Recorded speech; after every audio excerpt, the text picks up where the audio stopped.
Dicho esto, ahora sí vamos a empezar con nuestro tema de hoy. Si ustedes recuerdan, empezamos como a ver esto que es el sistema inmunitario. Y les dije que a mí me gustaba verlo como si fuera un ejército, ¿no? Entonces, las clases pasadas vimos ya nuestras tropas, el armamento y nuestras bases militares. ¿Qué vamos a empezar a ver ahora? Vamos a empezar a ver a una respuesta que es la respuesta innata y vamos a ver cómo es que esta respuesta funciona, ¿vale? Entonces, cuáles son sus maneras de atacar. Entonces, la unidad uno ya quedó. Vamos ahora con esta unidad 2 que la verdad es que esto ahora sí es lo más preguntable de su DEPA. De esto, lo más preguntable todavía es, por ejemplo, inflamación, es un tema clave, complemento, pero les voy a decir qué, porque muchos estudian lo que no se estudia. Y eh, probablemente citotoxicidad y fagocitosis. Ahí los juntamos. De este tema que vamos a ver hoy, que déjenles pongo el título. Ah, bueno, ahorita. El tema que vamos a ver hoy, que es reconocimiento de la respuesta inmune, les cuesta a muchos, ¿vale? Creo que aquí ya empiezan como a atorarse con inmuno, porque son cascadas de señal, es saber qué reconoce cada cosa, y pues sí es bastante. Entonces, estudienlo con tiempo. Si ya no lo estudiaron y lo dejaron como al último, por alguna razón, ahorita les voy a decir qué es lo importante de este tema, porque la verdad es que también es el tema que más les cuesta y el que casi no preguntan. O bueno, preguntan casi siempre algo muy similar. Entonces, hay que aprender a saber qué estudiarle a esto respecto para el DEPA, pero para la vida les va a servir mucho, más cuando lleven infectología, van a ver. Entonces, vamos a empezar. Como les había contado, a mí me gusta verlo como una historia, ¿no? Entonces estábamos, todo este curso de primer bloque fue por esta historia en donde Daniela se cayó y se cortó. Al cortarse, dijimos que permitía la entrada de cosas externas al interior de su cuerpo, ¿vale? En este caso, se cortó la piel y entonces entraron. ¿En dónde entraron? Pues aquí, al tejido conectivo subyacente, ¿vale? Y en este momento, las células iban a reconocer a estas cosas extrañas y a las células dañadas debido a que después Daniela se cortó, ¿no? Entonces, esta primera escena, este primer acto de la historia que les conté, es lo que vamos a ver ahorita, ¿vale? Esperen. Entonces, si se acuerdan, el receptor al reconocer ya sea a lo patógeno o a lo dañado, empezaba una cascada de señales. Que esa cascada de señales al final tenía como consecuencia que en el núcleo, a nivel del ADN, se empezaran a transcribir cosas. ¿Para qué? Para que esta célula pudiera sintetizar cosas, ¿vale? Y esas cosas, pues me permitieran montar una respuesta inflamatoria. Lo que vamos a ver ahorita específicamente va a ser como ya les dije, el primer acto de esta historia. ¿Qué fue lo que permitió que empezara todo esto, que es la respuesta inflamatoria, que Daniela se cortara? Si Daniela no se hubiera cortado, pues entonces no hubieran entrado esas cosas extrañas, no se hubieran generado células lesionadas y empezaría todo, ¿vale? Entonces vamos a ver que la primer línea de defensa que tiene nuestra respuesta inmune innata para evitar que nos ataquen son las barreras naturales, ¿vale? Vamos a verlo. Entonces, como ya les dije, estas barreras tienen la función de evitar que cosas extrañas entren o si ya están en cierto punto en contacto con el ser humano, pues evitar que proliferen sospechosamente, ¿vale? Van a regular su crecimiento porque también hay bacterias que sí tenemos que tener en nuestro cuerpo. De hecho, se dice que somos más bacterias que células propias. Pero pues que no se quieran pasar de vistas, ¿no? Entonces, eso es lo que van a ser nuestras barreras. ¿Para qué? Para evitar ya sea la proliferación de microorganismos o la entrada de microorganismos a sitios donde no deben de entrar, ¿vale? ¿Cuáles son estas barreras? Básicamente son dos, la piel y las mucosas, ¿vale? Y junto con estas piel y mucosas, los productos químicos que aquí se liberan, ¿vale? Ahorita lo vamos a ver. Las barreras, chicos, a ver, antes de pasar aquí, las barreras se dividen en tres tipos, dependiendo su naturaleza. Vamos a tener que el primer tipo van a ser las barreras físicas, el segundo las barreras químicas Y por último, las barreras biológicas, ¿vale? Esos son nuestros tres tipos de barreras que tenemos. Vamos a empezar a ver una por una. Las barreras físicas. Las barreras físicas se clasifican en dos tipos. Se clasifican en anatómicas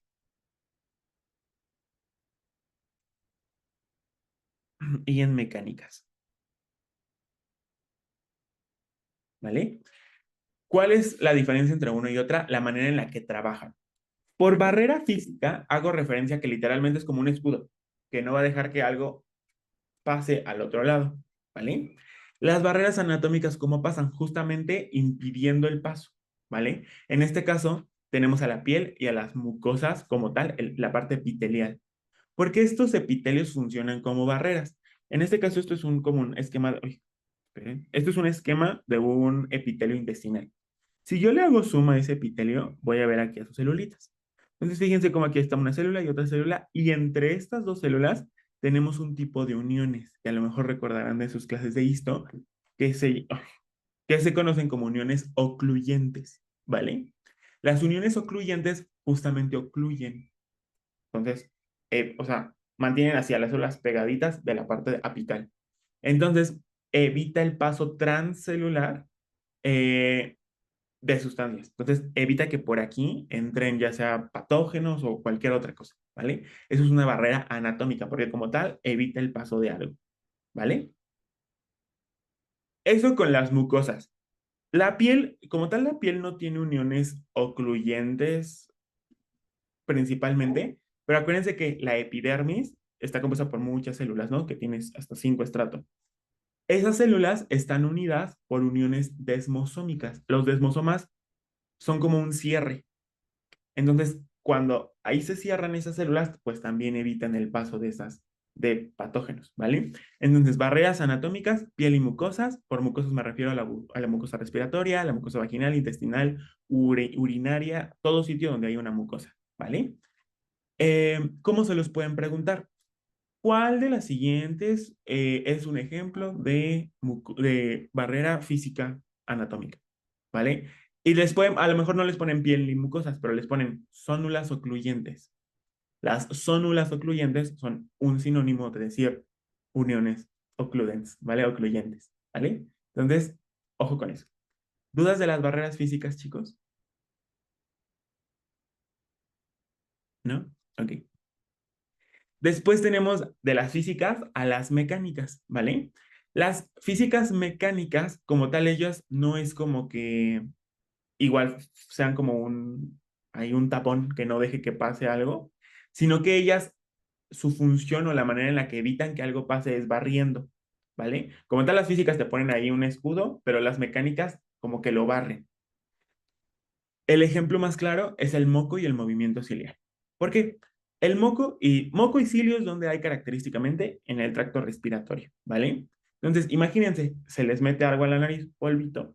Lo que hace el moco, producido por las células caliciformes, es justamente atrapar a aquellas cosas que puedan por ahí estar, pues, entrando, ¿vale? Entonces lo atrapan. Al atraparlo también evita que estén moviéndose libremente. Entonces ahí ya lo tienen emboscado. Y los cilios, acuérdense que nosotros tenemos cilios móviles. Entonces esos cilios barren literalmente con ese moco que tiene ahí atrapado todo eso. Entonces ya con eso nos deshacemos de esas cosas extrañas. Eso es una barrera física anatómica, física mecánica, perdón. ¿Por qué? Porque la clave está en el movimiento. Otro importantísimo, la peristalsis, ¿vale? Por peristalsis me refiero a, pues, el movimiento de sus intestinos. Es por eso que cuando ustedes están enfermos de alguna infección intestinal, gastrointestinal, sienten cómo se les mueve todo, ¿no? O tienen hasta retortijones, ¿vale? Y van más veces al baño. ¿Por qué? Porque en ese momento tu sistema inmune está activo y está estimulando la peristalsis. ¿Para qué? Para que si hay por ahí algún helminto, algún patógeno, pues entonces este más rápido se vaya para la salida, ¿vale? Entonces la peristalsis es una manera de defendernos. Es por eso que siempre, o sea, cuando estén en clínicas van a decir que si un paciente tiene diarrea de origen infeccioso, Los inhibidores de la motilidad, como la loperamida, por ejemplo, no están indicados. ¿Por qué? Porque pues estás evitando que una de las maneras en la que nos defendamos se lleve a cabo. Entonces, chequen. Muchas veces, o sea, creo que el 70%, por decir un número, de los estudiantes de medicina tienen intestino irritable. Entonces, yo sé que a veces con, pues con el estrés, los depas, luego andan malitos del intestino, ¿no? Pero aprenden a identificar si realmente es porque están estresados o porque pues tienen algo ahí de que se comieron extrañamente, ¿no? Entonces, eso es importante ¿para qué? Pues para que también vayan empezando a dar sus tratamientos y pues no se automediquen mal. Lagrimeo es también otra manera, ¿por qué? Porque la lágrima funge con esta función, además de que tiene péptidos antimicrobianos, la lágrima, que lo vamos a ver más adelante, pero la lágrima también atrapa y pues al caer se sale todo, ¿vale? La micción es súper importante y de hecho muchas veces en el DEPA les van a poner ejemplos de micción. ¿Por qué? Porque como tal, en nuestras vías urinarias, en la parte de la uretra, siempre se depositan bacterias, siempre hay bacterias porque la uretra está en contacto con el mundo externo. Entonces, es normal que tengamos bacterias en el tracto urinario, ¿vale? Pero esas bacterias siempre se tienen que barrer. ¿Por qué? Porque cuando sale el chorro de orina, literalmente barre y limpia todo nuestro conducto uretral, ¿vale? Y entonces ya con esto, pues no se quedan ahí depositadas. Es por eso que van a ver que en pacientes con retención aguda de orina, ¿qué quiere decir eso? Que no pueden orinar porque a lo mejor algo les está obstruyendo la salida, aumenta el riesgo de tener una infección de vías urinarias. ¿Por qué? Porque como dejó de orinar, no se limpió la uretra y entonces siguieron proliferando y proliferando y proliferando las bacterias y entonces pues, hubo una infección, ¿vale?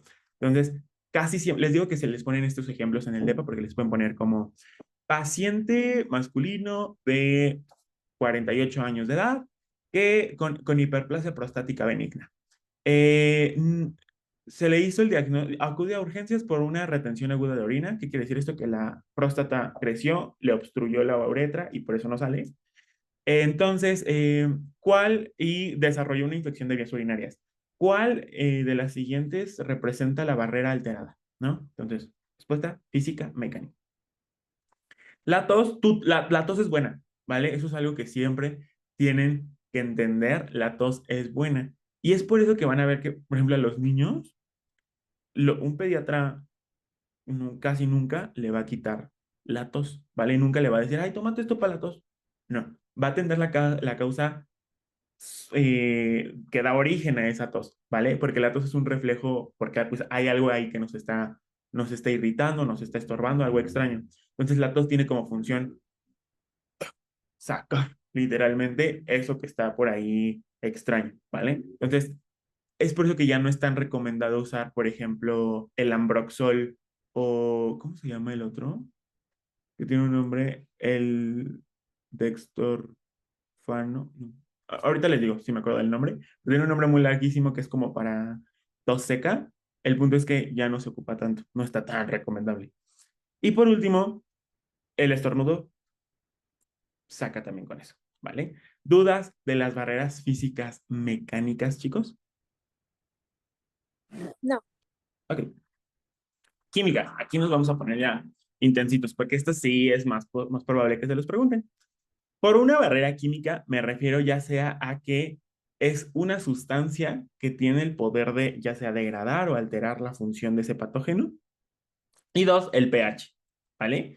Entonces, por pH me refiero a zonas ácidas que degradan o evitan la proliferación de microorganismos. Dos sitios en donde el pH es súper importante para que pues no proliferen microorganismos. ¿Qué se les ocurre? ¿En qué sitios tenemos un pH muy característico y que siempre debe estar a ese nivel?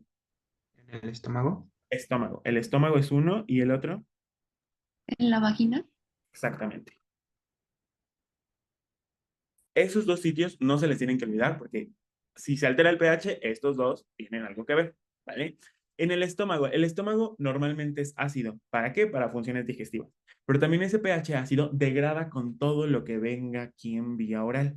Entonces, pues es bastante efectivo porque pues todo puede entrar por la boca. Entonces, en el estómago se degrada. Existen bacterias que evitan o alcalinizan el pH del estómago, por ejemplo, el Helicobacter pylori, ¿vale? Que tiene ureasa. Entonces convierte genera como amonio y entonces neutraliza todo lo que está a su alrededor. Es por eso que el Helicobacter pylori sí es resistente como a esta parte, ¿vale? ¿Qué barrera se burló? Una barrera química, ¿vale? ¿Qué paciente? A lo mejor les ponen un caso clínico y le dicen que es un paciente que consume, por ejemplo, inhibidores de la bomba de protones.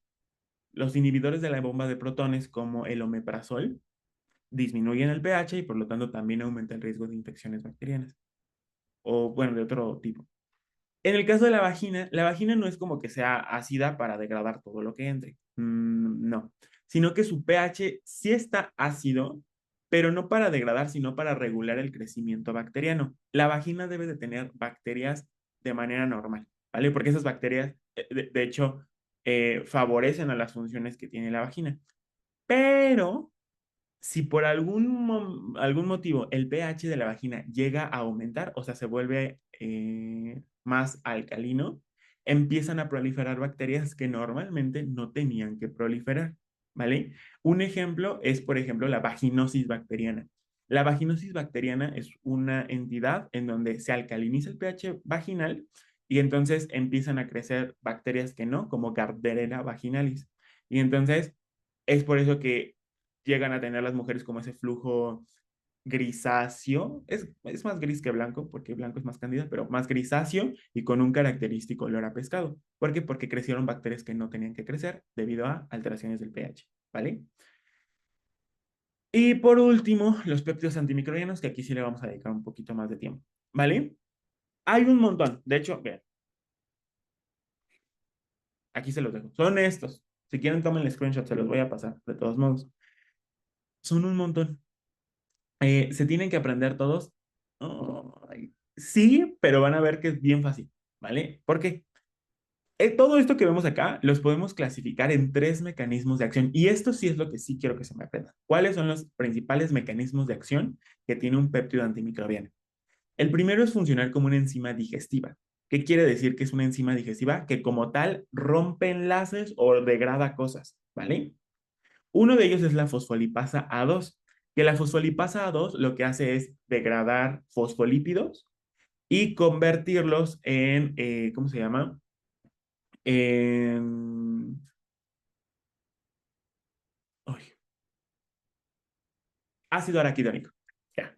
Convertirlos en ácido araquidónico. ¿Para qué? Para que a partir del ácido araquidónico inicie la vía del ácido araquidónico y se procese por la ciclooxigenasa, la lipoxigenasa, este, entonces, te genere prostaglandinas, leucotrienos, tromboxanos, ¿vale? Para la respuesta inflamatoria. Entonces, esa puede ser una opción. La fosfolipasa A2, que lo que hace es que se te generen mediadores lipídicos. La otra es la lisozima, que esta sí, miren, uy, esta sí subrayenlo con el color más fosforescente que tengan, la lisozima. La lisozima, ya, esto ya lo vieron ustedes en Bacter. Acuérdense que las bacterias tienen su pared bacteriana. Y esta pared bacteriana es súper importante. ¿Por qué? Porque como que regula el microambiente que tiene la bacteria y también lo protege de cosas externas, ¿no? Lo que hace la lisozima es romper enlaces del péptido glucano que conforman la pared bacteriana, ¿vale? Entonces rompen los enlaces. Y al romper los enlaces, pues entonces inestabiliza la pared y es más fácil que la bacteria sea susceptible a cambios osmóticos. Entonces le empieza a entrar el agua y se lice, ¿vale? Entonces la lisozima es muy importante y ¿quién me puede recordar en qué tipo de células encontramos la lisozima en sus glándulos secundarios?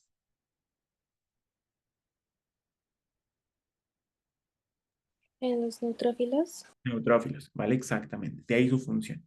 Entonces, primer mecanismo de acción, funcionar como una enzima digestiva. ¿Qué es lo que hace? Degradar cosas, ¿vale? Tenemos dos ejemplos característicos, fosfolipasa 2 y la lisozima, ¿vale? Saboteadores de membrana. ¿Cómo funcionan estos? Los saboteadores de membrana son literalmente como cuchillos. ¿Qué es lo que hacen? Van a llegar y se van a clavar en la membrana o la pared de nuestro patógeno, ¿vale? Las defensinas llegan y se clavan e inestabilizan la membrana. Las catalicidinas, que también tienen otro nombre, que se conocen como LL37, hacen lo mismo, llegan y se clavan. Y al clavarse, ¿qué es lo que hacen? Desestabilizan la membrana y favorece a que empiecen señales para que la célula o sea susceptible a desequilibrios osmóticos o inicien vías de apoptosis, ¿vale? Entonces, eso es lo que hacen los saboteadores de membrana. Los péptidos quelantes. Un péptido quelante es un péptido que se une a iones, ¿vale? Que se quela, que se une a metales. ¿Cuáles son nuestros dos péptidos quelantes por excelencia? La lactoferrina y la calprotectina. La lactoferrina se une a hierro, de ahí su nombre, ferrina de hierro, ¿vale? Entonces, este secuestra iones de hierro, ¿vale? Entonces, el hierro es muy importante para el metabolismo de ciertas bacterias. Al secuestrarlo, lo deja sin esos suministros y entonces se va a morir. La calprotectina secuestra calcio, ¿vale? Que el calcio es muy importante tanto para la motilidad de las bacterias como para ciertos pasos en el metabolismo. Entonces, igual, si lo secuestra y deja sin calcio a la bacteria, ya vale, ¿vale? Les dejo como la tabla grandísima, si le quieren poner como, llamar screenshots, no hay problema. Eh, Muchos como que, o sea, sí tratan como de aprender, o sea, si se la quieren ir aprendiendo, porque esto les va a servir para la vida y para el tercer bloque, si se lo quieren ir aprendiendo poco a poquito, o sea, empezar mañana y decir, hoy me voy a aprender, hoy voy a repasar una flashcard de péptidos antimicrobianos, luego el miércoles y luego el siguiente sábado, bien, ¿vale? Pero si ya están un día antes de su depa y dicen, hoy tengo que estudiar lo más importante, evidentemente esto no me lo van a estudiar, ¿vale? Van a estudiar esto que les dije aquí, de cuáles son los mecanismos de acción, pero no van a estudiarme todo esto, ¿vale? Vamos a verlo. Pero ya les dije, para fines de depa, no me lo repasen un día antes, con tiempo. Para fines de la vida, sí, repásenlo, ¿vale? La lisosima, ya dijimos, rompe el péptido glucano, ¿vale? Entonces, vean, rompe el enlace beta 1,4. Evidentemente, esto no se lo tienen que saber. Pero lo que hace es, pues, romper la pared de la bacteria, ¿vale? ¿Dónde se encuentra? En muchos sitios. En la saliva, en las lágrimas, en el tracto respiratorio, pero principalmente en los neutrófilos, ¿vale? Entonces, uno. Dos, la lactoferrina. Esta también se encuentra en varias secreciones como la leche, pero bueno, su función, secuestra el hierro y evita que las células sinteticen ATP y se mueran. La proteína S100, a mí se me hizo muy fácil acordarme de ella porque no sé si la vieron en histología, pero la proteína S100 de hecho es un marcador de las células de Langerhans. ¿Alguien recuerda qué son las células de Langerhans? Las células del sistema inmune en la piel. Exacto, ¿no? Son como macrófagos de la piel, en el estrato espinoso, ¿no? Exactamente. Entonces, por eso yo me acordé de ellos. Em, ¿Qué es lo que forman? ¿Qué es la calprotectina? Es un péptido quelante principalmente porque secuestra iones, pero también tiene la capacidad de formar poros, ¿vale? Entonces también es una especie de desestabilizador de membrana. Las defensinas, esos sí son desestabilizadores de membrana. ¿Quién los produce? Los producen diferentes células, los queratinocitos, las células de Panet, por ejemplo, que se encuentran a nivel del intestino delgado. Entonces, esas son fuertes productoras de defensinas. La verdad no creo que les pregunten de defensinas en este bloque, porque en el tercer bloque, cuando veamos inmunidad en mucosa, sí vamos a ver específicamente las defensinas, ¿vale? Entonces, no creo tanto. Eh, y pues ya, básicamente son esas, chicos. ¿Dudas de los péptidos antimicrobianos de cómo funcionan? ¿No? No, ninguna. Vale. Les digo, no es tan importante que se lo aprendan, más que como las características que es lisosima, lactoferrina, ¿vale? Y bueno, y los mecanismos de acción que les dije previamente. Ok, dicho las químicas, vamos ahora a las biológicas, ¿vale? ¿Qué caracteriza a las biológicas? Que son bacterias, u parásitos u hongos, ¿vale?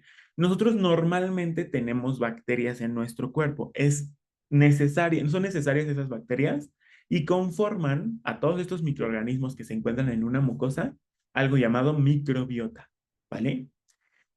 Este tema está bien bonito, lo vamos a ver en el tercer bloque igual, pero la microbiota regula, o sea, tan importante es que si ustedes tienen una alteración en su microbiota, la cantidad de bacterias que los componen y el tipo de bacterias son más, tienen más riesgo de tener obesidad, de tener diabetes y tener depresión, ¿vale? Entonces, les voy a dar un tip para esta carrera. Yo sé que muchas veces no da tiempo, en verdad no da tiempo, pero cuiden lo que comen, ¿vale? ¿Por qué? Porque si ustedes tienen una buena, si ustedes cuidan su microbiota los va a cuidar a ustedes. Y con el estrés y todo esto, pues ustedes son súper más susceptibles a tener algún episodio depresivo o tener ya como tal el diagnóstico de trastorno depresivo mayor. Entonces, contribuir a su microbiota va a bajar el riesgo de que puedan tener esta enfermedad, ¿vale? ¿Qué puede contribuir a su microbiota? Desde lo que comen, también si ya se desparasitaron, muy importante, acuérdense que es cada 6 meses. ¿Qué más? Si consumen prebióticos, los prebióticos son la comida que comen las bacterias. Entonces, la fibra es una muy importante, sino también venden como prebióticos ya sintéticos, pero ustedes no lo necesitan porque pues, están jóvenes. O también probióticos que literalmente son como las bacterias, ¿vale? Entonces, cuiden su microbiota, es un gran tip que les voy a dar. Ahora, ¿cómo es que la microbiota nos protege a nosotros? Imagínense que esto es como una jungla, ¿vale? Están ahí en el medio salvaje. Entonces, si llega otra bacteria que no debe de estar ahí, pues las bacterias, pues uno se van a pelear por la comida que hay. Si no es una bacteria que queremos, pues entonces la van a dejar sin comer y esa bacteria se va a morir. También evitan que se peleen entre ellas y evitan que proliferen bacterias que no deben de proliferar. Entonces, entre ellas se regulan, ¿vale? Eso es la importancia de la microbiota. Si tú tienes una alteración en la microbiota, puedes ser susceptible a ciertas enfermedades. El ejemplo que siempre les ponen, y bueno, no estoy seguro porque puede que se los pongan o no, pero si se los ponen es este ejemplo, es paciente, masculino o femenino, no importa, que estuvo consumiendo antibióticos de manera indiscriminada. O sea, no sé, se enfermó de la garganta, dijo es bacteriano y empezó a tomar ceftriaxona a cada rato, ¿no? Entonces, después, como a las 3 semanitas, el paciente empieza con un cuadro diarreico, tiene un buen de diarrea, ¿vale? Y le hacen una endoscopía y ven que pues no hay nada. Básicamente está, uno, todo inflamado y dos, hay como una especie de cubierta, una membranita que recubre sus intestinos, ¿vale? Y se dice que tiene sobrecrecimiento de una bacteria que, esta sí anótenla, Clostridium difficile. Creo que sí se escribe, ¿vale? Entonces, ¿por qué es tan importante Clostridium difficile? Porque esta lo que hace es darte una enfermedad llamada colitis pseudomembranosa. Pseudomembranosa. ¿Vale? ¿Qué tiene de característico Clostridium difficile? Es muy resistente a los anticuerpos, a los antibióticos. Entonces, cuando tú consumes antibióticos así de amplio espectro que eliminan a cualquier bacteria, se van a borrar todas las bacterias de tu microbiota, menos Clostridium difficile. Normalmente este clostridio se encuentra bajito en su población en el intestino, ¿vale? Es normal que lo tengamos, sí, pero está bajito, ¿vale? Cuando esta bacteria ve que ya no hay más bacterias afuera porque barrieron con ellas, pues entonces dice, pues ya puede empezar a crecer normalmente. Y entonces empieza a crecer y a crecer y a crecer y te va a dar la colitis pseudomembranosa, ¿vale? Esa es la clave de esta enfermedad. Entonces, ¿qué es lo que lo dio o uno de los factores de riesgo importantes para esto? El uso repetido e indiscriminado de antibióticos, ¿vale? ¿Y qué barrera es la que se encuentra alterada? La biológica, porque tú barriste con tu microbiota y entonces dejó que proliferara la que no, ¿vale? ¿Dudas de estas barreras, chicos? No, ninguna. Vale. Entonces, pues con esto ya entendimos el primer paso de lo que le pasó a Daniela, que dijimos que se cayó, se abrió su barrera y entonces dejó que entraran cosas, ¿vale? Literalmente estos microorganismos les dieron el todo para que entraran al cuerpo. Pero ya que están en el cuerpo, ya que falló la primer línea de defensa, que son las barreras, pues entonces vamos a ver que las células de aquí reconocen, bueno, se encuentran con estos patógenos y entonces a través de receptores pueden reconocer ya sea a los patógenos o a las células dañadas, ¿vale? Esto que acabamos de ver aquí es el reconocimiento de la respuesta inmune innata. Y como ya les dije, cada receptor genera una cascada de señales que lo que hace es que esta célula se active y empiece a secretar cosas, ¿vale? Entonces, eso es lo que vamos a ver en nuestro siguiente tema, reconocimiento en la respuesta inmune innata. Pero vamos a tomarnos un break porque ya son las 10:10. Entonces, nos vemos a las 10:25, ¿vale? 15 minutos porque sí me voy a tardar un poquito ahorita para que se despejen bien. 10:25 nos vemos y regresamos para ver el tema, ¿vale? Ahorita los veo. Ok. Regresando a la clase, pues como les dije, el tema que veremos ahora es un tema pesadito, que es el reconocimiento en la respuesta inmune innata. ¿Qué es lo que pide su temario que tenemos que ver aquí? Básicamente, ahora sí vamos a estudiar bien qué es un PAMP y qué es un DAM, que es justamente lo que se reconoce en la respuesta inmune innata. Y sobre todo, vamos a estudiar los diferentes receptores que tenemos para reconocer a los PAMs y a los DAMs, ¿vale? Creo que esta es la parte pesada. Generalmente, también, los que les tienden a preguntar más son estos, los tipo TOL, los tipo NOD y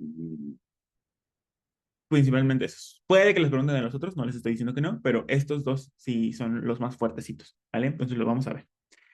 Ahora, esta diapo ya la habíamos visto, se las di creo que la clase uno. ¿Qué se reconoce en la respuesta inmune innata? Patrones moleculares asociados a patógenos, patrones moleculares asociados a microorganismos, asociados a daño, perdón. Y por último, ¿con qué se reconoce? Con los PRRs. Los PRRs son todos estos receptores que les acabo de decir, que nos permiten reconocerlos. ¿Qué es un PAMP y qué es un DAMP? Bueno, ya lo habíamos visto. Vamos a estudiar qué tipos tenemos, ¿vale? Un DAMP, chicos, un PAMP, perdón, es una estructura común entre los diferentes patógenos.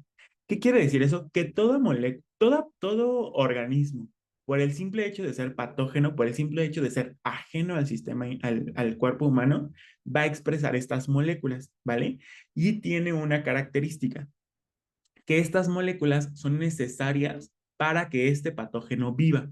Entonces, el sistema inmune ya dijo, yo no sé qué sea, o sea, se le presentan estos tres. Él dice, yo no sé qué sean estos tres, pero pues este y este tienen peptidoglucano.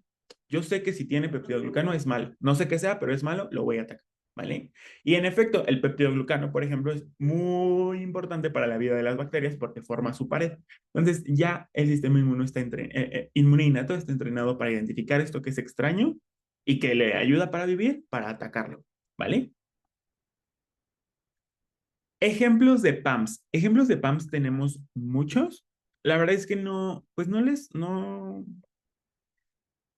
es tan necesario que se aprendan la lista gigante que viene en los libros sobre estos son los PAMS de las bacterias, estos de los hongos, estos de estos. ¿Por qué no? Pero vamos a verlos, ¿vale? No es necesario, pero pues hay que verlos porque pues no hay que estar, no hay que estar prevenidos. Bien. Entonces, de las bacterias, ¿qué tú le puedes identificar a una bacteria? Lo principal, y que no creo que se les olvide, es el peptidoglucano, ¿vale? El peptidoglucano es esencial para que las bacterias puedan estar vivas. Entonces, peptidoglucano, importantísimo, este sí. Ahora, si se acuerdan, a las bacterias las podemos clasificar en dos grandes grupos, en gram negativas y en gram positivas. Las gram negativas tienen en su pared lipopolisacárido. Entonces, el lipopolisacárido, este también, importantísimo, ya el sistema inmune sabe reconocerlo y sabe que lo tiene que atacar, ¿vale? Y de las gram positivas, un componente también importante en su pared es el ácido lipoteicoico, teicoico y lipoteicoico. Entonces, cualquiera de los dos también se puede reconocer y iniciar la respuesta. Ahora, las otras tres también están fáciles de reconocer, porque como tú sabes, hay bacterias que pueden tener flagelos, ¿vale? Esos flagelos están compuestos por una proteína llamada flagelina. Entonces, la flagelina también. O también puede tener como pelitos, puede tener como muchos pelitos así, que esos pelitos son muy importantes para que se pueda adherir como a las superficies, ¿no? Esos pelitos llamados pilis, están compuestos por una proteína llamada pilina. Entonces, la pilina, la flagelina y componentes de la pared son muy importantes. ¿Para qué? Para que nosotros lo reconozcamos y lo ataquemos, ¿vale? Por último, hay bacterias que, esto es un poco más como de virus, pero hay bacterias que en su ADN pueden tener ADN con muchos dominios CPG, ¿vale? Entonces, si tienen muchos dominios CPG, también este ADN con muchos dominios CPG los podemos reconocer, ¿vale? ¿Dudas de las bacterias? ¿Qué le podemos reconocer? ¿No? Ok. Virus y hongos. Los virus como tal, pues identificar, por ejemplo, o sea, la respuesta inmune innata, ¿eh?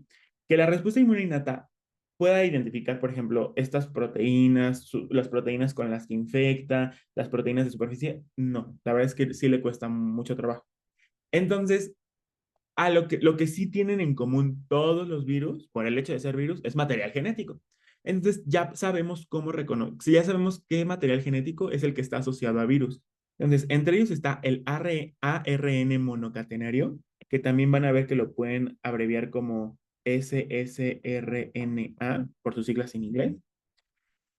El ARN bicatenario, que se abrevia en inglés como dsRNA, es exactamente lo mismo. Y también hay ADN con estos dominios característicos llamados dominios CPG, ¿vale? Respecto a los hongos van a ver que la respuesta es un poco similar a la de las bacterias, pero ellos en su pared, ya lo van a ver en micología, expresan otros carbohidratos que son el manano, los glucanos y el simosan, ¿vale?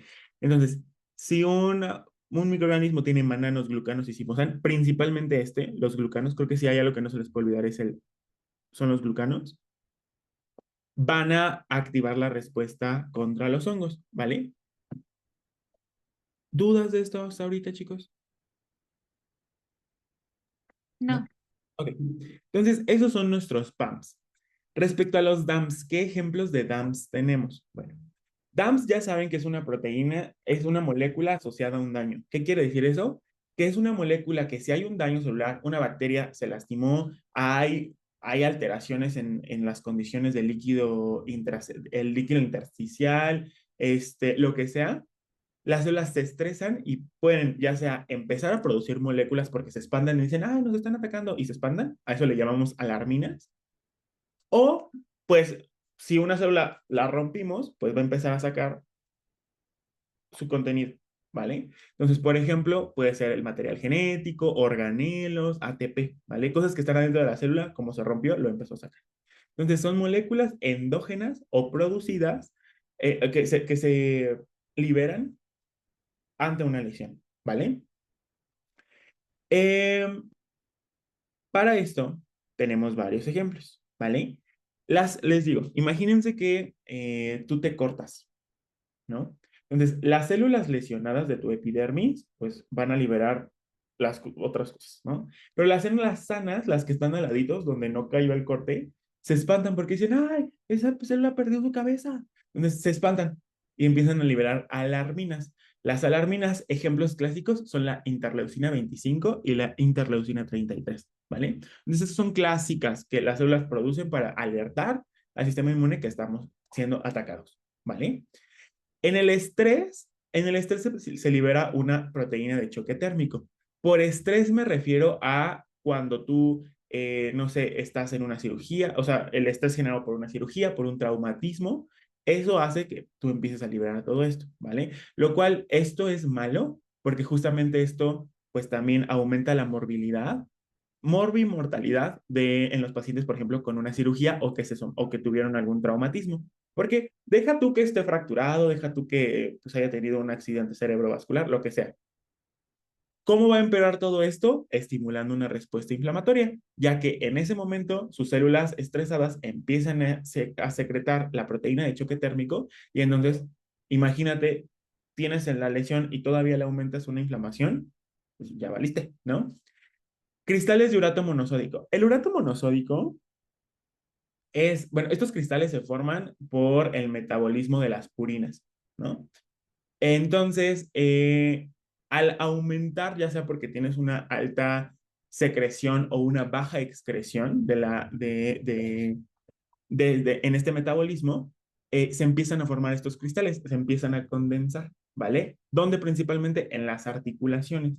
Entonces, estos cristales pueden ser reconocidos, ahorita vamos a ver por quiénes, y hacen que se desencadene una respuesta inflamatoria. Esta es la fisiopatología de la gota. La gota es una acumulación de ácido, bueno, de estos cristales y se forman los tofos, ¿vale? Pero también porque hay una hiperuricemia, ¿no? Ácido úrico aumentado.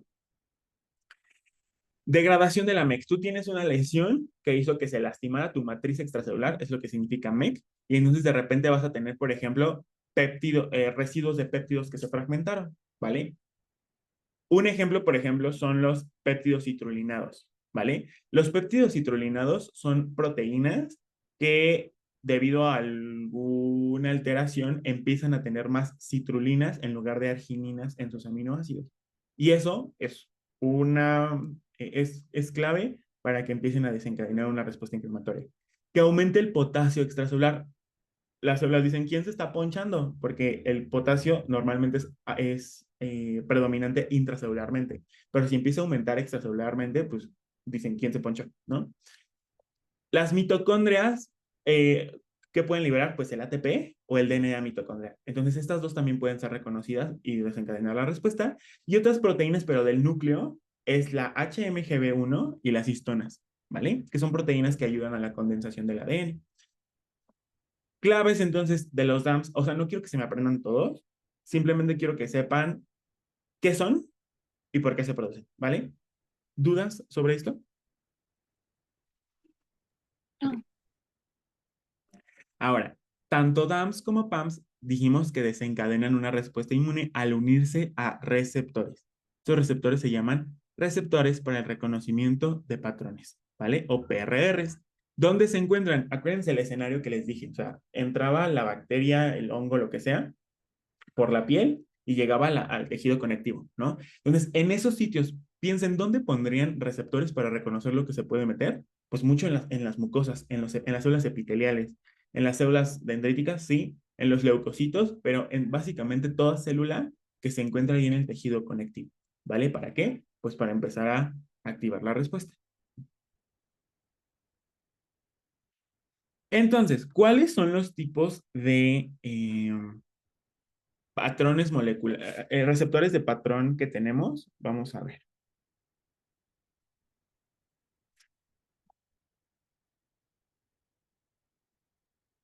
Mm, mm, mm, mm, mm. Ok. Vamos a ver. Ahora sí. La primera clasificación que tenemos, chicos, es dependiendo el sitio en donde se encuentre el receptor. Entonces, dependiendo el sitio. Entonces, tenemos básicamente en 3 sitios acomodados estratégicamente estos PRRs, ¿vale?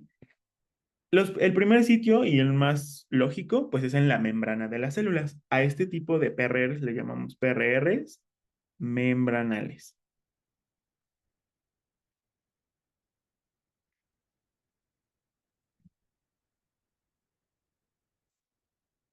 ¿vale? Entonces, ese es el primero, PRRs membranales.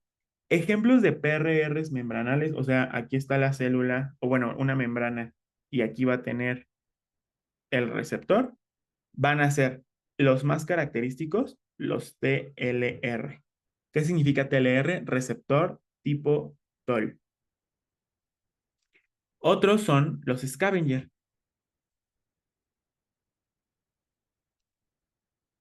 Los de lectinas tipo C y los receptores de péptidos formilados. ¿Vale? Esos son los cuatro tipos de receptores que siempre van a estar pegados a una membrana. ¿Vale? Hay otros receptores que las células los puso ahí porque dice, a lo mejor puede que yo no lo reconozca afuera y entonces con el membranal pues rápidamente lo agarre, sino que puede que pues sea algo que ya esté en mi citoplasma, como por ejemplo algún virus. Entonces para eso también tiene PRRs en el citosol, citosólicos, ¿vale? Entonces en el citosol, ¿cuáles van a ser los característicos? Los receptores tipo NOT, los receptores tipo RIG, los detectores citosólicos de ADN, ¿vale? Y ya, básicamente esos son los tres principales. ¿Qué tienen de característico estos tres que se encuentran van a estar así, viajando en el citosol? Y si de repente se encuentran algo extraño dentro del citosol, pues se van a activar, ¿vale? Y por último, tenemos, este no, este, a los solubles.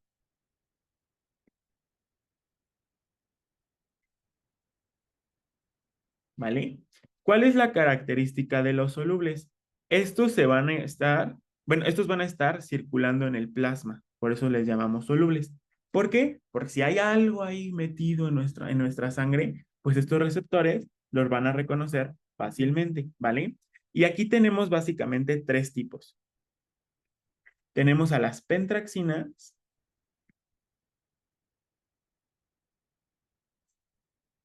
a las ficolinas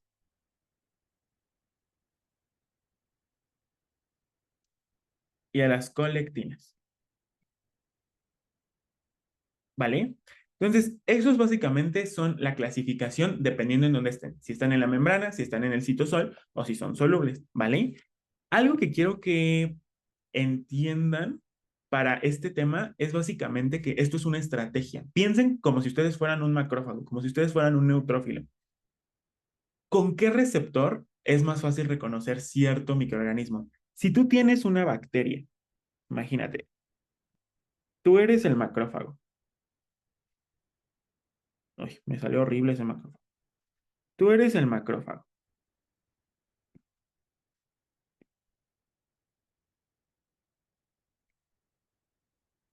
Esto es un macrófago. Y tú tienes una bacteria extracelular. ¿Cuál de estos tres receptores tú usarías para reconocerlo?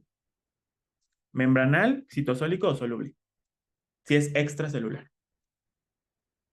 Membranal. El membranal, exactamente. Entonces tú vas a usar un receptor membranal para reconocer a la bacteria extracelular. Entonces fácil, ¿no? Otro ejemplo.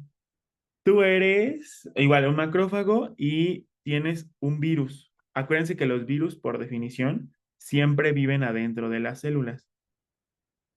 Entonces, ¿cuál usarías si es un virus que vive adentro o una bacteria intracelular? Porque también hay bacterias intracelulares. Citosólico. Los citosólicos, exactamente, ¿vale? Y, por ejemplo, tú tienes una infección, o sea que imagínate el caso de Daniela, que dijimos, llegaron las bacterias al tejido conectivo, ¿no? Pero de repente unas dijeron, ¿sabes qué? Aquí ya no quepo, y se empiezan a diseminar y entran a la circulación sanguínea. En sangre para evitar que esa bacteria empiece a colonizarte todos tus órganos porque ya está en la sangre, ¿con qué lo reconocerían?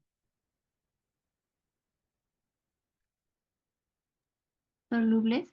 Solubles, exactamente, ¿vale? Entonces, les digo, este tema es muy lógico. Ahora, esto que les acabo de decir fue cómo ustedes ¿con qué? ¿Vale? Dependiendo en dónde esté ubicado el receptor. Pero ahora, otra manera de comprender este tema son las consecuencias que te puede generar la activación del receptor.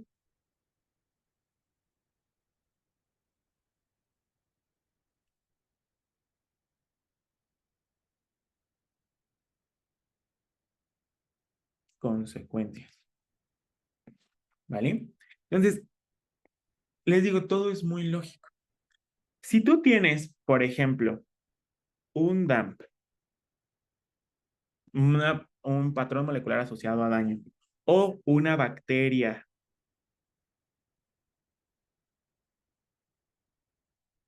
o un hongo,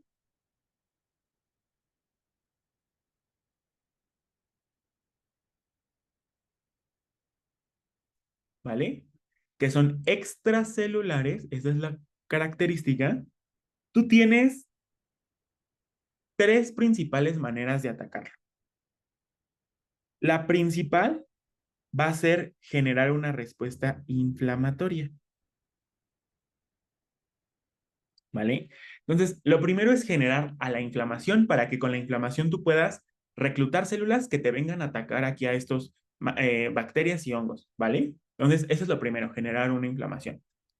La segunda es que si es extracelular y tú eres un macrófago, pues te lo puedes comer, lo agarras, lo metes y lo degradas, ¿vale? Entonces la segunda es una fagocitosis, ¿vale? Y por último, y que, o sea, en realidad esto vendría incluido en la inflamación, pero vamos a darle como un extra porque lo tienden a preguntar, pues para atraer células necesitas llevar a cabo quimiotaxis, ¿no? Entonces, esas son las tres cosas que van a pasar si tú tienes un DAMP, una bacteria extracelular o un hongo, ¿vale? Vamos a generar inflamación, vamos a reclutar células para que puedan fagocitar, ¿vale? Para hacer cada una de estas cosas, siempre, siempre, siempre, acuérdense, debes de activar un factor de transcripción. Un factor de transcripción es una proteína que va a ir al ADN a sintetizarte cosas. Entonces, ¿cuáles son los factores de transcripción que te van a ayudar a montar una respuesta inflamatoria? No se les vaya a olvidar. Son dos principales. El primer factor se llama NF kappa B y AP1, ¿vale? Entonces, si tú quieres montar una inflamación, sí o sí tienes que activar a estas proteínas para que te monten la respuesta, ¿vale? Ahorita vemos qué es lo que hacen. Si tú quieres llevar a cabo la fagocitosis, necesitas, estos no son factores de transcripción, son enzimas. Necesitas sintetizar dos enzimas principales. Una se conoce como NADPH oxidasa y la otra se conoce como óxido nítrico sintasa inducible, abreviada como INOS, ¿vale? Entonces, si tú quieres fagocitar, sonó como canción, ¿no? Si tú quieres fagocitar, la NADPH oxidasa y la INOS tienes que sintetizar, ¿vale? Y por último, para la quimiotaxis ahí sí no necesitamos como un factor específico. Ahorita les digo qué es lo que necesitamos, ¿vale? Pero estas dos principales sí es lo que quiero que tengan en cuenta. Si yo tengo una bacteria o un hongo que es extracelular, tengo que generar inflamación y generar fagocitosis. ¿Cómo inflamo? Activando NF-kappa B y activando AP1. Si yo necesito fagocitar, necesito sintetizar dentro de la célula NADPH oxidasa e INOS, ¿vale? Si ustedes entienden esto, chicos, ahorita que veamos las vías de señales, van a decir, esto es muy lógico, ¿vale? Porque en verdad es muy lógico. A veces en el DEPA no les preguntan la cascada de señales, no le dicen, ¿qué proteína activa tal proteína? No, les dicen, o sea, les preguntan las consecuencias. Si tú tienes una bacteria extracelular que es reconocida por, o si tú tienes, se activa tu TLR2, ¿qué consecuencia vas a tener?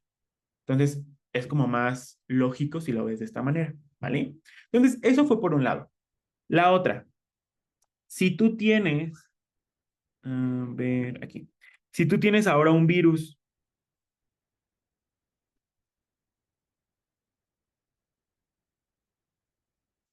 al virus, la verdad, no le va a servir tanto que tú reclutes células para que vengan a matar, porque el virus vive adentro de las células. Entonces, una respuesta inflamatoria no es tan efectiva contra el virus, ¿vale? Entonces, para el virus necesitamos crear otra respuesta llamada estado antiviral.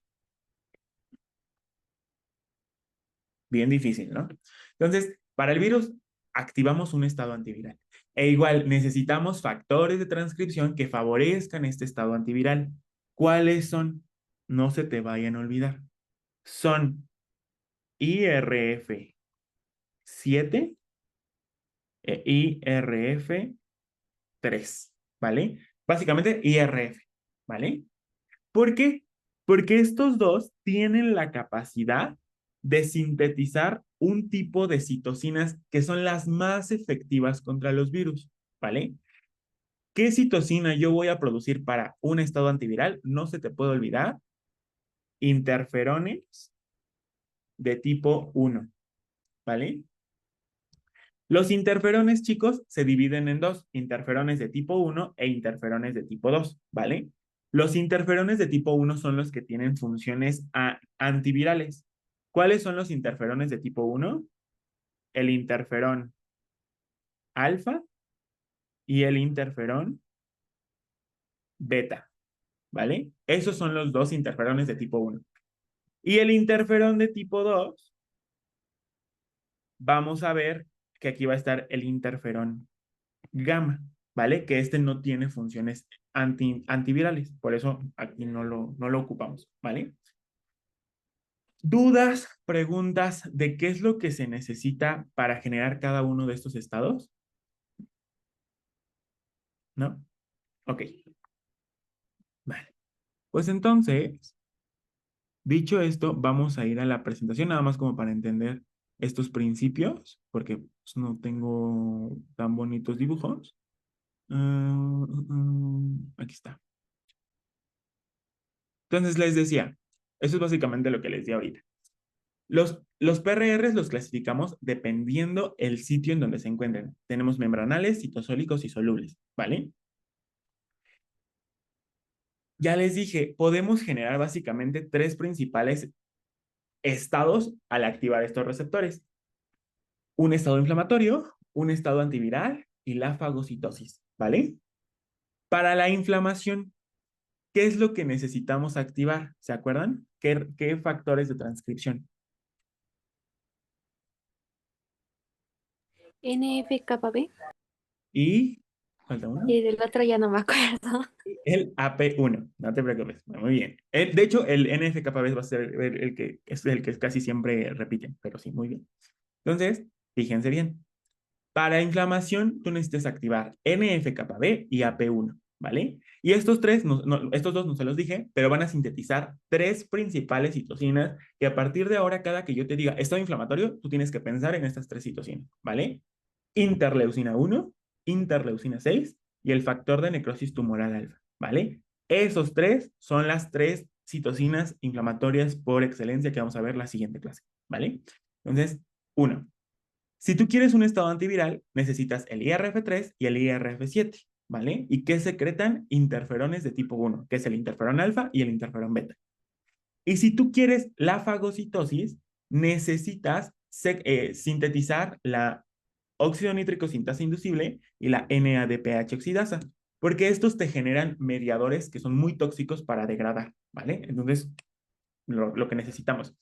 Algo importante aquí que también, ahí ponle como una flecha, lo vamos a ver en otra clase que es fagocitosis, pero para que estas dos se sinteticen, además de que se active el receptor, necesitamos que a la célula le lleguen señales del interferón gamma, ¿vale? Que es un interferón de tipo 2. Entonces, interferones de tipo 1 son para los virus y los interferones de tipo 2 son para la fagocitosis, ¿vale? De una vez, velo relacionando. Ya después, te juro que te va a quedar súper bien este tema, ¿vale? ¿Dudas de esto? ¿No? No. Ok. Básicamente, chicos, esto igual, quiero que tengan bien claro los principios. Ahorita van a ver que cuando veamos las cascadas, eso está súper repetitivo. Todo tiene lógica y se les va a quedar mejor, ¿vale? Entonces, fíjense, tú activaste a partir de diferentes receptores que ahorita vamos a ver a NF-κB y a AP1. ¿Qué te dije que activaban estos tres? ¿Qué te generaban? Estos dos, perdón. Inflamación. Muy bien. Inflamación. Muy bien. Entonces, ya lo hiciste, les digo, son factores de transcripción. Lo que hacen es que te van a transcribir genes. ¿Cuáles son las consecuencias de la activación de estos? Bueno, uno, la síntesis de citocinas proinflamatorias, que ya les dije cuáles son. Interleucina 1, interleucina 6 y factor de necrosis tumoral alfa. Entonces, tú secretas tus citocinas proinflamatorias gracias al TNF, la NF-κB y el AP1. Dos, sintetizas quimiosinas, ¿vale? ¿Para qué? Para también empezar a reclutar células, ¿vale? Las necesitas para que pues, lleguen y te generen la inflamación. Y tres, vas a expresar coestimuladores, que esto de coestimuladores lo vamos a ver en el segundo bloque así súper bien, pero básicamente los coestimuladores son moléculas que ayudan a la activación de la respuesta adaptativa. Si recuerdas, te había dicho en la primera clase que la respuesta adaptativa es tardía y requería de una inducción. ¿Qué quiere decir eso? Que necesitaba primero que se active la respuesta innata para que la respuesta innata active a la adaptativa. Esto es por eso que durante la activación de la innata se expresan coestimuladores que van a permitir la activación de los linfocitos, ¿vale? Y por último, que esta es la que no sé por qué salió después, expresión de selectinas, ¿vale? Básicamente son de moléculas de adhesión en el endotelio. Si te das cuenta, esto es como una historia. Las citocinas proinflamatorias, lo vamos a ver en la siguiente clase, pero para lo que te ayudan es para modificar tus vasos sanguíneos, para que haya cambios vasculares. Las quimiosinas te van a reclutar células. Las proteínas de adhesión, como la selectina, van a permitir que esas células se adhieran a tus vasos sanguíneos que modificaste para que puedan salir de la circulación sanguínea, ¿vale? Entonces, como que todo tiene que ver. Ahora, ahorita, para esta clase, ¿qué es lo que quiero que recuerden? ¿Cuáles son las citocinas proinflamatorias que se secretan y cuáles son las quimiosinas que se secretan? Citocinas proinflamatorias por excelencia, ya lo vimos, interleucina 1, interleucina 6 y TNF-alfa. No se les puede olvidar jamás, jamás, jamás. Y quimiosinas. Si yo quiero reclutar neutrófilos, que es, acuérdense, la primera célula que llega al sitio de la infección, ¿qué quimiosinas secretarían, chicos? ¿Qué recluta neutrófilos?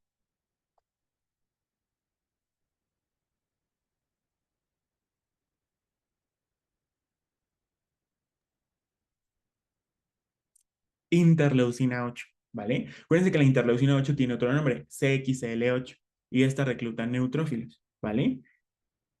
Y si yo quiero atraer monocitos, esta no la hemos visto, pero quien recluta monocitos es la CCL2, ¿vale? Entonces, recluta monocitos. Entonces, desde un inicio estamos viendo cómo vamos reclutando células. ¿Por qué el neutrófilo es el que llega primero? Porque desde un inicio se produce el CXL8, ¿vale? Entonces, estas son las consecuencias debidas a la activación del NF-κB y del AP1, ¿vale? ¿Dudas de esto, chicos? No. Interferones. ¿Los interferones para qué organismos son efectivos, dijimos? ¿La virus? Virus, exactamente. Entonces, fíjense, tú ya activaste a tu IRF3 y a tu IRF7 y lo que hacen es sintetizar interferones de tipo 1. Lo vamos a ver en la clase de inflamación para qué sirven estos interferones, pero básicamente para lo que sirven es para evitar la replicación viral, ¿vale? Entonces, si no se replica el virus, no va a seguir infectando, ¿vale? Entonces, eso es lo importante respecto a los interferones. Te preguntarás, ¿cuáles son los receptores que te inducen un estado antiviral? ¿Cuáles son los que te inducen un estado proinflamatorio?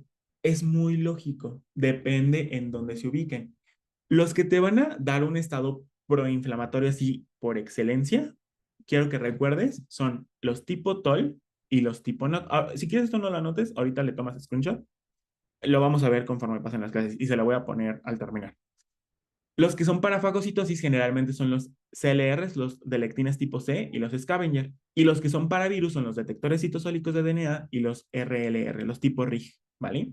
Entonces, vamos a ver ahorita cómo funcionan los primeros receptores, que son los tipo TOL, ¿vale? Y ya van a entender la lógica de este tema, ¿vale? Entonces, déjenme ir a mi... Ok, entonces vamos a ver. El primer receptor que vamos a ver son los receptores. Aquí.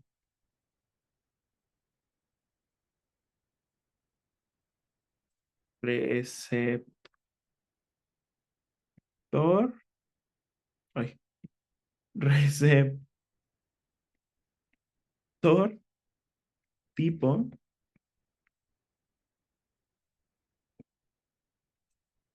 TOL. ¿Vale? Que cómo lo van a encontrar abreviado, siempre lo van a encontrar abreviado así. TLRs. ¿Vale? ¿Qué significa TLR? Toll Like Receptor. Es como en inglés, ¿vale? Entonces es lo mismo. Entonces, ¿cómo es la estructura de un receptor tipo TOL? Se ve algo así, ¿vale? Es como un signo de interrogación, ¿vale? Acuérdense, es membranal, siempre va a estar asociado a una membrana. Entonces, para esto yo le voy a describir dos partes, el dominio externo y el dominio interno, ¿vale? En la parte externa van a tener esta cosa que se ve aquí como enrollada, ¿vale? A esto le llamamos dominio LRR, ¿vale? ¿Qué significa dominio LRR? Que es un dominio rico en repeticiones de leucina. La leucina es un aminoácido. Entonces, básicamente, aquí vas a tener un buen de este aminoácido, de la leucina. Muchos leucinas, ¿vale? Por eso se llama así. Entonces, LRR, muchas leucinas, ¿vale? Esta es la parte receptora. Esta es la parte que reconoce al PAMP o al DAMP, ¿vale? Entonces, esa es la principal cosa que tienen que saber de esta estructura, que esa como cosa enrollada es lo que se une a la bacteria o al hongo o al virus, ¿vale? Ya se unió, esto hace que le llegue la señal al dominio interno. Este dominio interno se llama dominio TIR.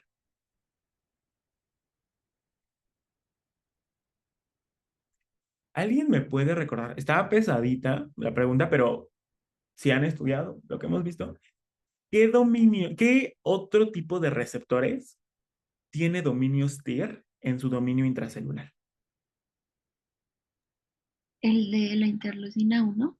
Exactamente, ¿vale? Entonces, ojo con eso, porque tanto TIR como citocinas tipo de los receptores de la interleucina 1 son muy similares, ¿vale? Porque comparten este dominio. Si se acuerdan, al final este dominio lo que hacía era activar sinasas IRAC y activar el NF-κB, ¿no? Entonces, son muy similares. Entonces, fíjense, tienes dos dominios, dominio LRR y dominio TIR, ¿vale? Este dominio TIR es el encargado de generar las señales, ¿vale? Las cascadas de señales que vamos a ver las genera el dominio TIR. Ahora, tenemos 9 tipos de TLRs, ¿vale? Y se llaman así, TLR1, TLR2, TLR3, así, ¿vale? El TLR1, vamos a ponerlo de amarillo, ¿sí? Para que se vea más. TLR1. ¿Qué es lo que va a reconocer?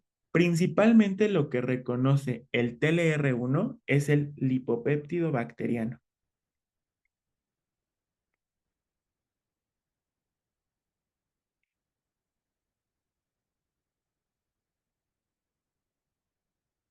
¿vale? El TLR2 generalmente lo que reconoce es peptidoglucano.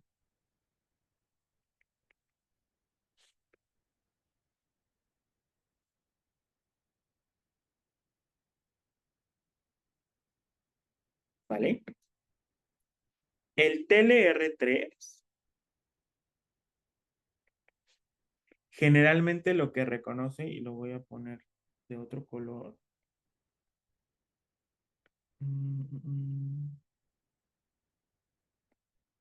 Sí. El TLR3 lo que generalmente reconoce es RNA de doble cadena. Entonces es RNA bicatenario, ¿vale? El TLR4 reconoce lipopolisacárido, ¿vale? El TLR5 reconoce flagelina. El TLR6 reconoce uno que es como muy característico en los hongos que se llama simosan, ¿vale? El TLR7 y el TLR8 reconocen RNA monocatenario, ¿vale? Y por último, tenemos al TLR9 que reconoce DNA con los motivos CPG, ¿vale? Entonces, esto que les acabo de poner aquí, chicos, es que reconoce principalmente cada TLR. Te preguntarás, me debo de aprender todos? Probablemente para tu doctor sí, sí, pero,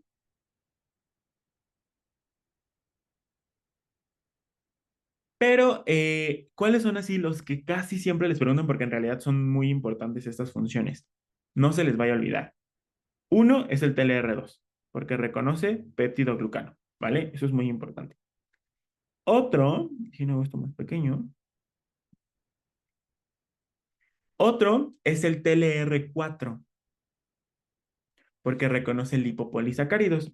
El TLR, ¿cómo se llama? El péptidoglucano está en todo tipo de bacterias, pero principalmente en gram positivas. ¿Y el lipopolisacárido en qué tipo de bacterias dijimos que se encontraba? En las gram negativas. Las gram negativas. Entonces puede que te lo pongan así. ¿Cuál de las siguientes es su efectivo contra gram negativas? TLR4.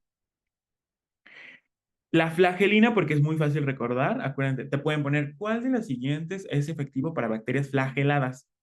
El 5, ¿vale? Y bueno, estos principalmente, ¿vale? Ahora, les pregunto a ustedes, ¿ustedes pondrían a todos los TLRs en la membrana plasmática, o sea, en la membrana que recubre a toda la célula? ¿O hay algunos que te gustaría tenerlos adentro? Porque si se dan cuenta, reconoce material genético. ¿Contra qué tipo de microorganismos serían efectivos el 3, el 7, el 8 y el 9, que son, que es material genético? Contra los virus. Contra virus, exactamente. Entonces, como tal, si tú Ujú. pusieras estos aquí en la membrana plasmática, que es la membrana de hasta afuera de la célula, pues no te serviría tanto. ¿Por qué? Porque el virus siempre vive adentro. Entonces, estos van a ver que tienen una localización endosomal, ¿vale? Nosotros tenemos, cuando una célula eh, endocita algo, va a tener en esa membrana del endosoma TLRs que estén vigilando qué es lo que se acaba de meter a la célula, ¿vale? Entonces, ahí es donde generalmente ponemos estos. ¿Para qué? Pues para que no, pues sí, para vigilar mejor, ¿no? Entonces, vamos a tener... Entonces, tengo una pregunta. Entonces, ay, perdón. Sí, Tengo dime. una pregunta. Ujú. Entonces los TLR que estarían como tal dentro sería el 3, el 7 y el 9, ¿no? 3, 7, 8 y 9. Ah, ok, ok. Gracias. De nada. Entonces, ¿cuáles son los TLRs que se encuentran afuera, o sea, en la membrana plasmática? Va a ser el TLR 1, TLR 2, TLR 5, 6, y aquí voy a poner a un lado el 4, ¿vale? Ahorita vamos a ver para qué. Entonces, TLRs que se encuentran en la membrana plasmática, 1, 2, 4, 5 y 6, ¿vale? TLRs que se encuentran en la membrana, ¿cómo se llama? En un endosoma, o sea, están adentro de la célula, van a ser el 3, 7, 8 y 9, ¿vale? ¿Por qué? Pues porque ya dijimos, estos reconocen principalmente material genético. De nada me sirve tenerlos afuera, los necesito adentro, ¿vale? ¿Dudas hasta ahorita? ¿No? Ok. No. Entonces, fíjense muy bien. Básicamente, la secuencia de cascada de señales para un TLR es la siguiente. Se reconoce el TLR, se activa el dominio TIR, el dominio que manda las señales, y el dominio TIR va a reclutar una proteína adaptadora. Esa proteína adaptadora es responsable de mandar la señal hacia el núcleo para que se active el factor de transcripción, ¿vale? Entonces, ¿qué le vamos a estudiar a cada vía? ¿Cuál es la proteína adaptadora y qué factores de transcripción activa? ¿Vale? Entonces, empecemos con los primeros. Con el TLR 1, 2, 5 y 6. Aquí voy a dejar al lado el 4. Yo sé que está en la parte de afuera, pero lo voy a dejar afuera por un momento, ¿vale? Entonces, TLR 2, 5 y 6. ¿Qué es lo que hacen? Se activan, ¿no? Ya reconocieron al peptidoglucano, al simosan, a la flagelina, lo que sea, lo activan. Esto activa su dominio TIR, ¿vale? Aquí se reclutan otras moléculas, o sea, se reclutan un buen de enzimas intermediarias. No quiero que las aprendan. La que sí quiero que se me aprendan es esta, que estos TLRs reclutan a una proteína adaptadora llamada MID88, ¿vale? Entonces reclutan a MID88 y MID88 va a ser la encargada de viajar al interior del núcleo y activarte a dos factores de transcripción. Te pregunto a ti, si estos TLRs están reconociendo gram positivas, RN, flagelinas, simosan, lipopéptido bacteriano, ¿qué te conviene activar? ¿Respuesta inflamatoria o respuesta antiviral? Inflamatoria. Inflamatoria, exactamente. Entonces, ¿cuáles factores de transcripción tú activarías? Hay El NF-κB FKP Ujú, y y AP1. AP1. exactamente. Esperen.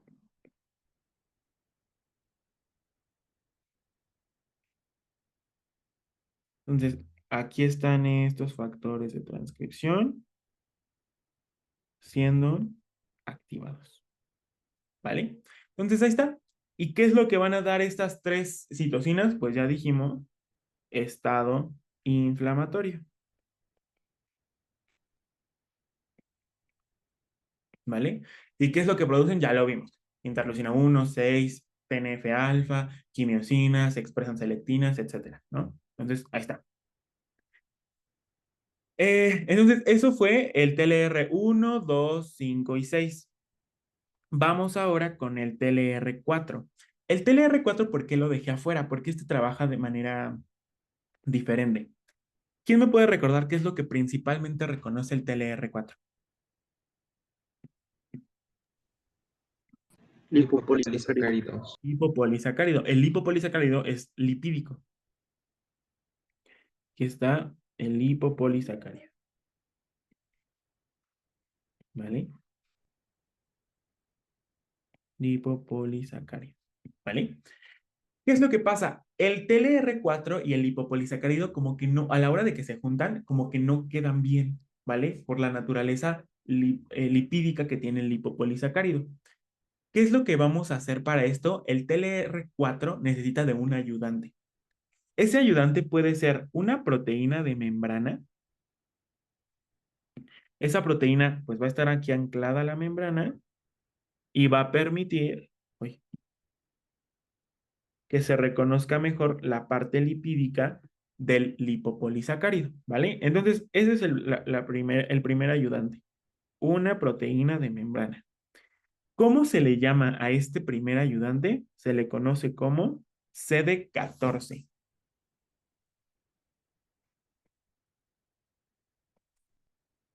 ¿vale? Puede tener otro ayudante si no es el CD14, pero esta proteína no es de membrana, sí, eso subrayenlo, no es de membrana. Esa proteína es soluble, se encuentra viajando en la sangre y cuando ve que hay un lipopolisacárido queriéndose unir al TLR4, dice, a ver, déjenles ayuda y se mete ahí, ¿vale? Esa proteína, ¿con qué lo pondré?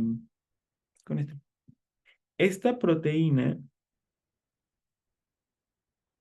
se conoce como MD2, ¿vale?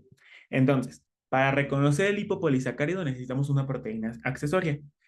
Puede ser de membrana, CD14, o puede ser soluble MD2, ¿vale? Facilitan la unión hacia el lipopolisacárido, ¿vale? ¿Dudas de esto, chicos? ¿No? Ok. Ahora, aquí está. Aquí está. Entonces, ya se activó, ahora sí, el TLR4, ¿vale? Va a mandar igual su señal. Lo que puede hacer si es una bacteria, pues igual, le manda la señal a MIDE88 y MIDE88 sigue la vía, ¿vale? Pero ¿qué es lo que pasa? El TLR4 también puede reconocer otra cosa, ¿vale? Esa otra cosa que puede reconocer, voy a ponerlo aquí, es la proteína F del virus sincitial respiratorio, que es un virus que afecta principalmente vías respiratorias. Entonces aquí le pongo proteína F, ¿vale? ¿Qué es lo que ocurre? Si es un virus, ¿te conviene activar a MID88 para que activen la NF-κB? ¿O No, a qué factor?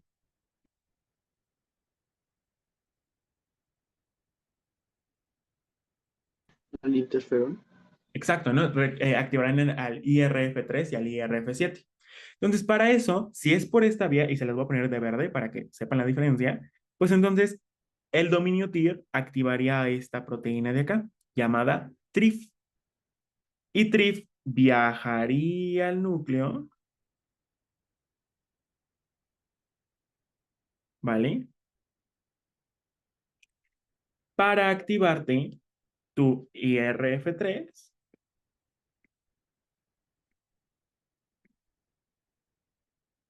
e IRF7,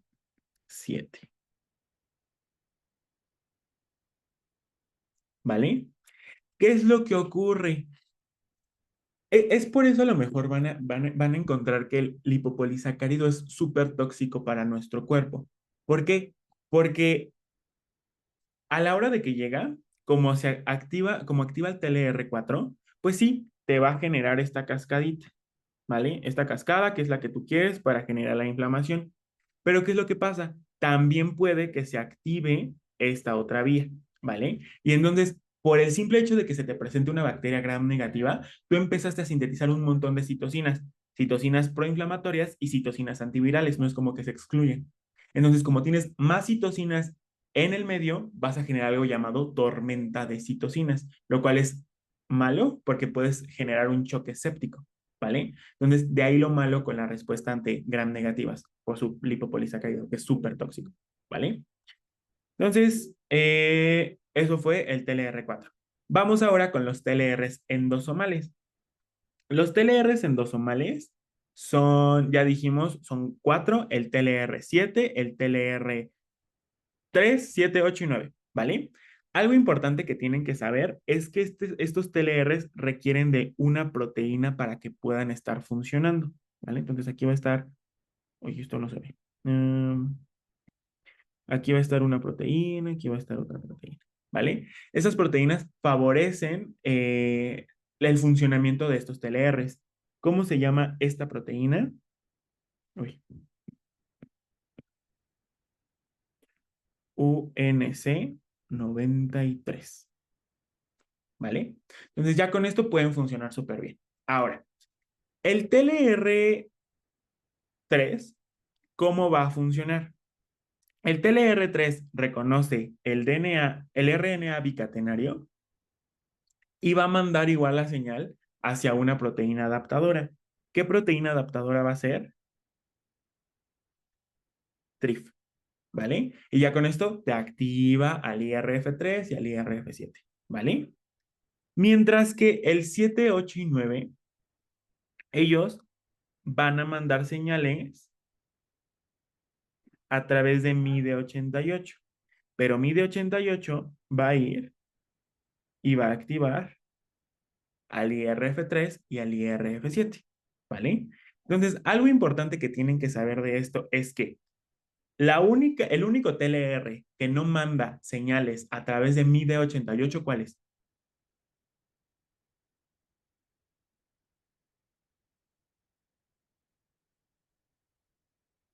El 3. El 3. Entonces ahí pongan una notita. El 3 no necesita o es independiente de MIDE88, ¿vale?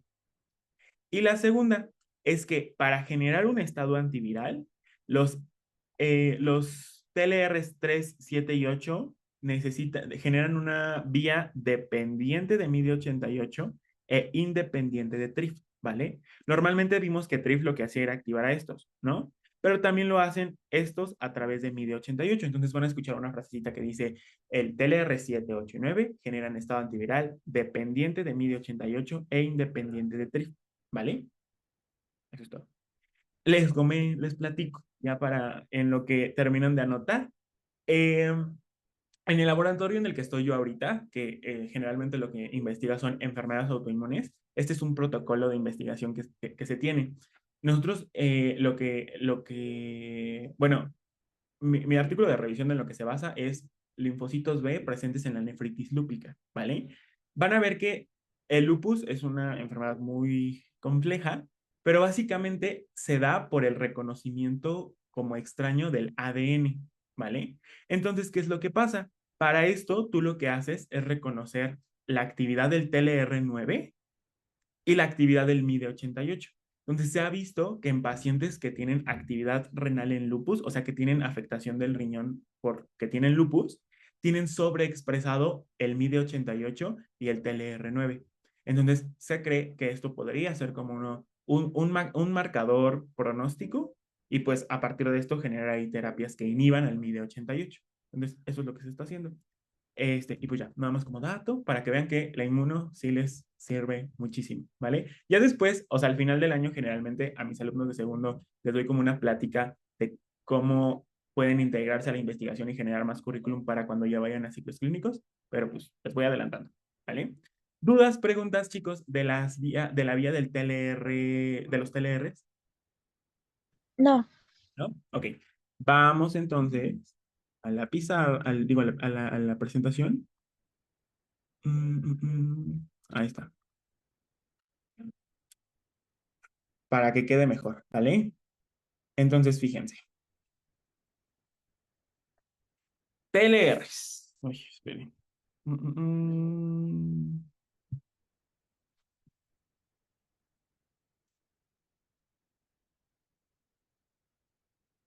Ok. Entonces, TLRs. Dijimos que estos TLRs se pueden localizar en dos sitios, ¿no? En la membrana plasmática y en los endosomas, ¿vale? Entonces, esto es algo que no les dije. Los TLRs para que funcionen, chicos, necesitan formar dímeros. ¿Qué quiere decir eso? Que un TLR se va a juntar con otro TLR y con esto forman un dímero para que así puedan reconocer mejor a estos, pues a lo que se nos presente, ¿vale? Estos dímeros, chicos, pueden ser de dos tipos. Pueden ser homodímeros o heterodímeros. ¿A qué me refiero que es un homodímero? Homo igual. Quiere decir que un TLR1 se junta con otro TLR1. Un TLR5 se junta con otro TLR5. Entonces van a ver muchas veces que cuando describen la vía de activación de los TLRs les ponen como TLR 5, 2 puntos, 5. ¿Por qué? Porque aquí se unieron dos TLR5. Esto es un homodímero, ¿vale? Un heterodímero quiere decir que se unen TLRs distintos. El único TLR que puede hacer heterodímeros es el TLR2. Entonces, el TLR2 van a ver que le gusta asociarse mucho con el 1. Entonces, es TLR1, 2, ¿vale? Y también le gusta asociarse mucho con el 6, TLR6, 2, ¿vale? Entonces, ¿qué quiere decir eso? Que aquí se unieron el 1 y el 2, oye, el 2 y el 6 para generar un heterodímero, ¿vale? Entonces, eso es algo que quiero que también tengan en cuenta, que para que funcionen necesitamos dímeros, ¿vale? Entonces, aquí está 1, que es, que van a ser los que están afuera son el 1, 2, 5 y 6. Y también el TLR4. ¿Qué dijimos respecto a esto? Que el TLR1, 2, 5 y 6 mandan señales a través de MID88. ¿Y a qué factor de transcripción activan? Uy, ¿recuerdan? NF, kappa beta y AP1. NF-κB y AP1, muy bien. Entonces, llega al núcleo y activa estos factores, ¿vale? Después tenemos al TLR4, que ¿qué reconoce el TLR4, chicos? Lipopolisacárido. Lipopolisacárido. Entonces les digo, la verdad, o sea, estos que les pongo aquí son como los que sí no se les puede olvidar que reconoce, porque son muy fáciles de, son muy frecuentes y muy fáciles de aprenderse. Entonces, 2, peptidoglucano, principalmente gram positivas. 5, flagelina, bacterias flageladas. 4, lipopolisacárido, gram negativas, ¿no? Pero el lipopolisacárido se puede unir, el TLR4 se puede unir así como si nada al lipopolisacárido o necesita de algo. Necesita de una proteína de membrana, ¿Y cómo se llama si es de membrana? CD14 creo.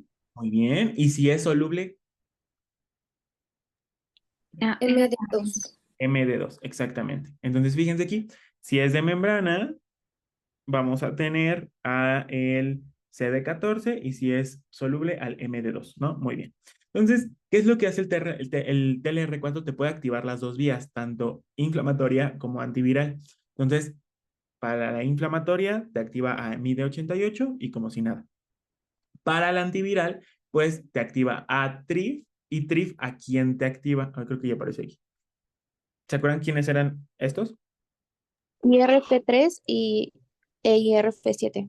Exactamente, muy bien. Entonces, esos son los que están en la membrana plasmática, pero tenemos los que están en endosomas. ¿Cuáles son los que son endosomales, chicos? 3, 7, 8 y 9. 3, 7, 8 y 9. Entonces, aquí va a estar tu endosoma y entonces vas a tener al 3 que dijimos te activa estado dependiente de TRIF, ¿vale? Porque solamente es el único que no manda señales por MID88, ¿vale?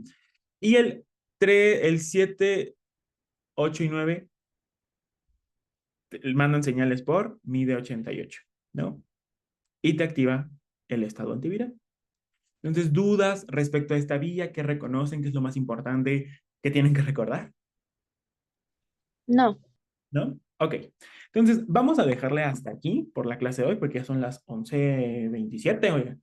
Entonces, vamos a dejarle así por la clase de hoy. Eh, yo creo que entonces sí nos vamos a ver mañana para terminar de ver los que nos faltan. Y pues ya, ¿vale? Entonces, nos vemos en la sesión de mañana. Igual acuérdense que esa también es temprano mañana.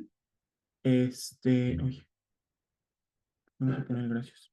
Ahí está. Y pues si no tienen alguna otra duda, pues nos vemos mañanita, chicos. Descansen, disfruten su sábado.